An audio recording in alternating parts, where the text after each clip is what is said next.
SMT Nation, we back. We're going to be taking a deep dive into the newly announced dropped pricing to the entry level Verizon Unlimited plan, the Welcome Unlimited plan.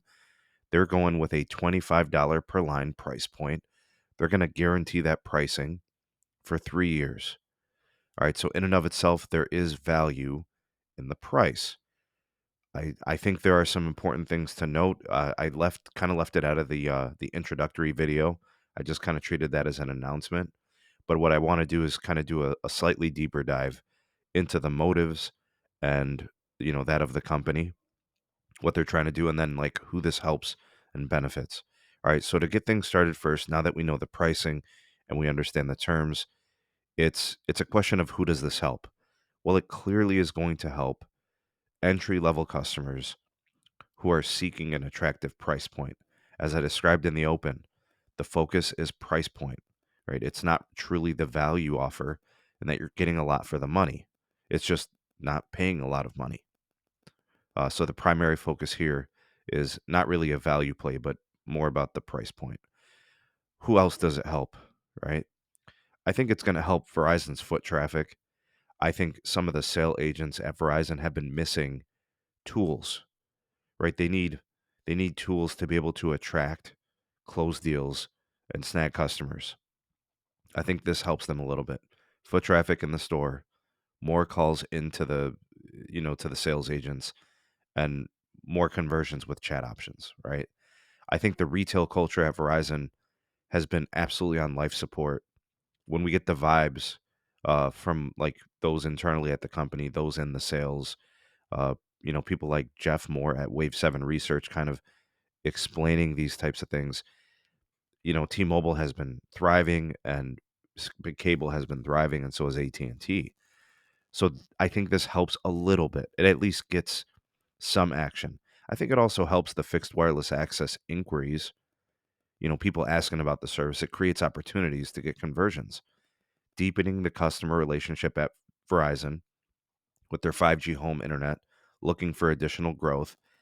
It'll probably give Verizon the opportunity to snag some of that ARPA, the average revenue per account, boosting it possibly by including that discount, right? So getting $25 lines and then getting a $25 Verizon 5G home internet possibility, right? So, and then of course, there's always the upsell opportunity for, possibly trying to get people up to a more expensive plan, either in the future at the time when they inquire. But I think what's going to happen here is when you look at the way this is structured, this is absolutely a BYOD offer. It's in the terms, it's in the promotion, right? Verizon doesn't have to spend anything to get these customers, right? They don't have to, offer them free iPhones and Galaxies and Pixels or whatever they want to buy, right? They don't have to do that here in this instance. My guess is that at moments they might do something potentially in the future when things are looking kind of skimpy or it's a weak quarter. They've been known to do that in the past, so who knows? Those customers might be targeted at some point for some promos, but it reduces the customer acquisition spend. It's like, hey, we've got this offer. You want it? Here it is. The cheapest way to get into Verizon's network on a postpaid plan. But I think it does confirm a few things. I think it confirms that some of the other plans, the way that they were structured, maybe they're not really effective at getting customers in the doors. So maybe the iPhone plan is not really working well, right? So they're doing something here. I think the Welcome Unlimited plan in its current structure, right, at $30 per line, was not really a good enough value, right? So maybe that wasn't effective, but at a $25 price point, it makes more sense for Verizon and it makes more sense for a consumer. And I think also it might be an indication of like Q4, Q1, trying to kind of reshape that momentum, right? Maybe the numbers were looking kind of weak sauce and they're looking to improve it. Uh, and then, of course, there's no one left to blame for Hans, right? They're now heading into a new quarter here with Hans running the consumer group now. There's nobody left to blame. Who can he assign blame to if he's heading it, right? So, this is kind of like his first move or foray into directly controlling that consumer group. And instead of authorizing major moves, he's going to be the one that's constructing them and executing them according to his plan and liking. I know, you know, when you look at the structure of this and just the fact that Verizon is reducing pricing, I think people wanted a more responsive and competitive Verizon in retail, price sensitive. It's a start. It is. There is a price indication of dropping here.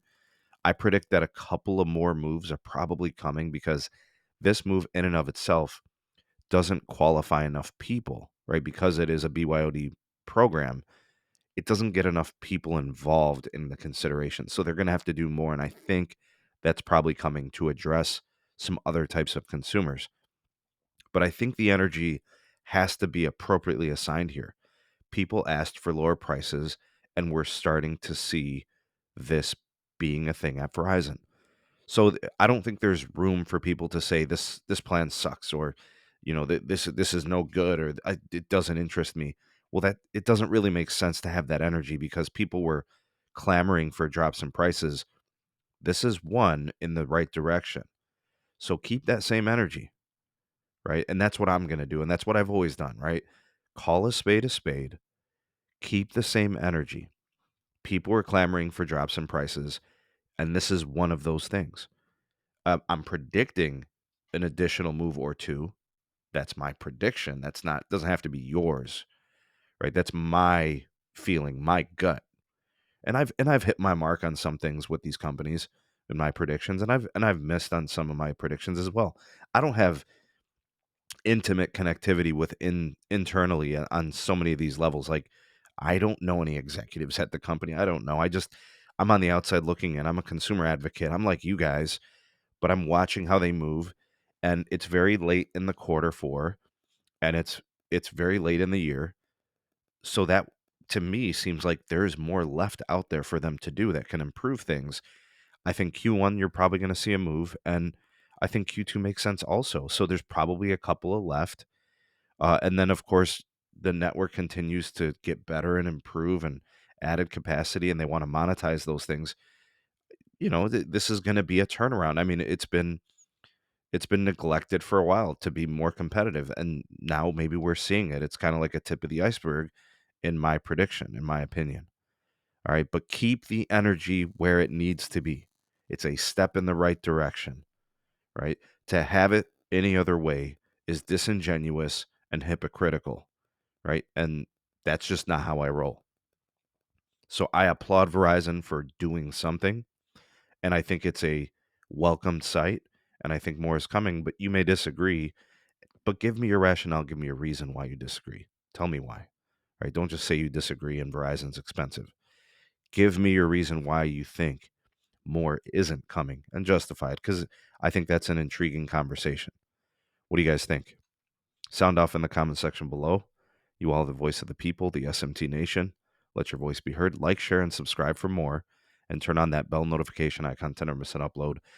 Big shout out to my YouTube members and my Patreon supporters making content on this channel possible. Y'all the goats. Thank you for all that you do. And we out this piece. Peace.